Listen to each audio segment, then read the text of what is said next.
Alright, hello everyone, and welcome back to another episode of Cleaning and Restoring. And in this episode, I know it's been a while since I made any videos, but in this episode we will be doing the Konami Justifier, or just the Justifier. Basically what this is basically like the NES Zapper that we all know, except this is for, as you can see by this plug right here, the Sega Genesis. I have another one that I'm cleaning right now, which is the exact same thing, except it's not called the Justifier. It's made by the same company, and it plugs into the SNES. I'm not sure what video games you'd use these for, because I'm not a huge fan of the Genesis. In the SNES, I don't have any games that you would use a light gun for.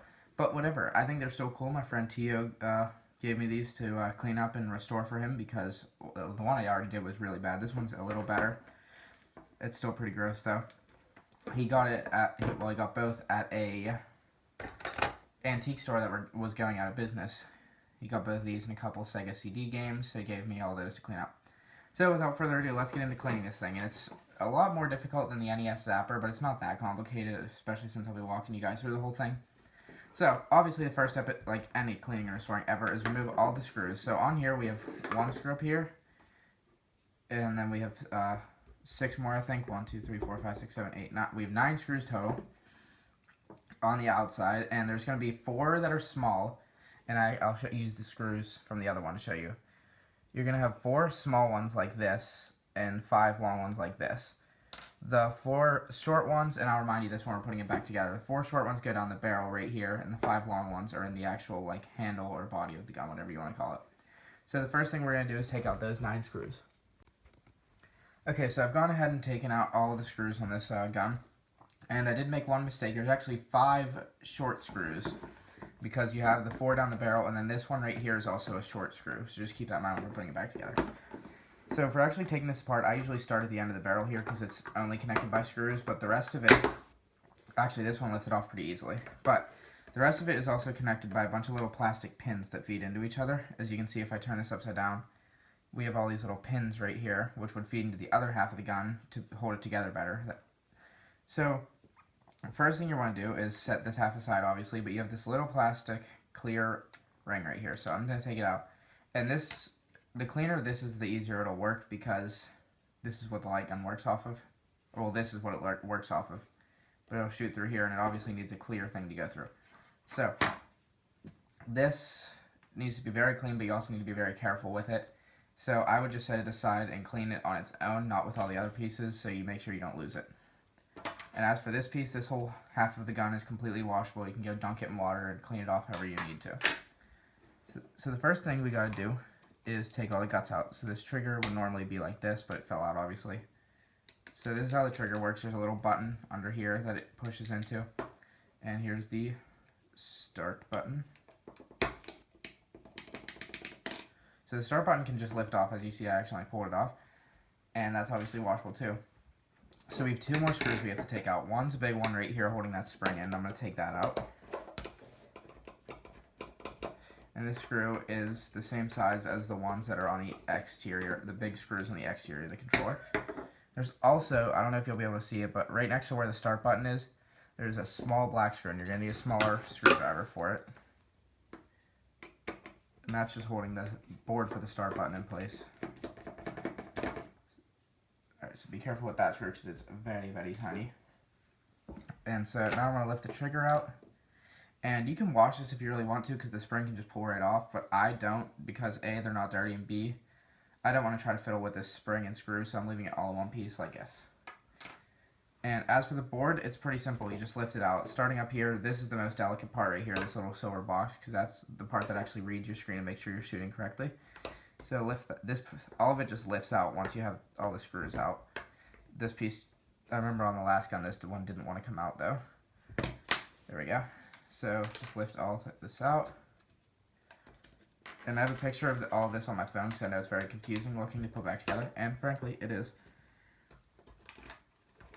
So once you got everything lifted out, you just have a wire left, and so you want to take the wire, feed it out of those columns, and it'll just lift right out. Some of them have like a blob of glue down there holding the wire in place, and you're just going to have to kind of pull really hard and get the wire off of it. That's what I did, at least for the other one that had a blob of glue. So this whole electronic mess you can just set aside, because we're not going to be using that or washing it for any reason. And then you have the other half of the gun, which is all barren by itself, and so we can take that and wash it too. And so I'll see you guys back when we're putting it back together. Alright, so at this point in the video, you were probably ready to put your, whatever this was called, Justifier back together. Sorry, it's been a few days since I actually took these apart. One thing I would suggest noting before you even do anything is make sure all these little screw holes and things don't have water droplets formed in them, because sometimes, even if you wait like a day like I did, they still can actually stay in there and not want to dry up on their own. And let's make sure we have all the pieces. So you should have 2 halves of the gun, along with your start button in this clear ring, and 5 small screws, 4 big screws, a really tiny one, and then this whole trigger mechanism with this screw still in it. And obviously this big chunk of guts that we're about to put in right now. So for the other one that I just put back together, I started with this piece right here, and it just falls into place pretty easily. You want to make sure that this block goes downward like that. So then next, put this up here. These wires can go pretty much anywhere. It doesn't really matter as long as they're not going to get stuck on the outside. This button goes right here, and the other one that has the bigger black box around it slides down into there. That's the actual button for the trigger. And so all these wires go down here. And before you put this piece in, make sure you wrap this cable back around these plastic columns right here so that it won't come loose in the controller. And then you can take this piece, and the best way to do it is line it up at the bottom of the gun right here, because it has little tracks to slide into. And you just kind of force it down. And as long as your wires don't get in the way like mine did, you should be fine. So, now that everything's back into place, we can go ahead and put the little screw back in, because if you remember, there's one little screw that holds this button in. I'm just going to do that real fast on camera. I always say that, and then it turns into this big thing.